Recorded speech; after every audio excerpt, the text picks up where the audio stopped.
కాని కాలక్రమంలో శత్రుజిత్ దుష్ట సంగతిలో పడి దుర్మార్గుడయ్యెను. స్త్రీలను అవమానించుచు ప్రజలను భయపెట్టుచు జీవించెను. ఒకరోజు అతడు ఒక బ్రాహ్మణ భార్యను చూచి మోహించి ఆమెతో వ్యభిచారంలో లీనమయ్యెను. ఆమె కూడా కామవశమై అతని చెంతకు చేరెను. వారు రహస్యముగా ప్రతిరాత్రి కలుసుకొని పాపకార్యములు చేసెదరు. ఒకరోజు ఆమె భర్త ఈ సంగతి తెలిసి కోపంతో వారిని చంపాలనుకొనెను. కార్తీక పౌర్ణమి రోజు ఆ ఇద్దరు శివాలయంలో కలుసుకొనగా చీకటిగా ఉండగా వారు దీపం వెలిగించిరి. అదే క్షణమున ఆమె భర్త కత్తి పట్టుకొని వారిని ఇద్దరినీ చంపి తానే కూడా చనిపోయెను.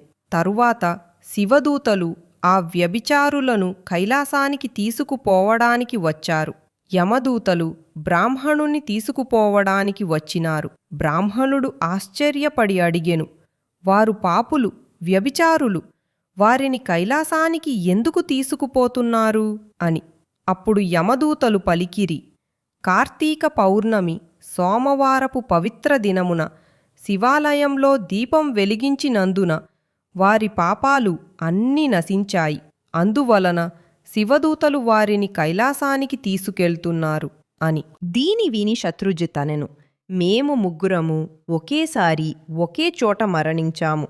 మా దీపారాధన పుణ్యఫలం అందరికీ సమానమే అని చెప్పి తన పుణ్యంలో కొంత భాగం బ్రాహ్మణునికి దానమిచ్చెను. వెంటనే అతనిని పుష్పక విమానంలో ఎక్కించి కైలాసమునకు తీసుకుపోయిరి.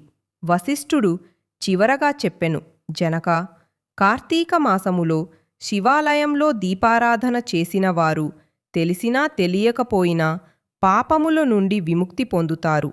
ఈ నెలలో దీపం వెలిగించిన వారు జన్మ మరహిత్యమును పొందుదురు.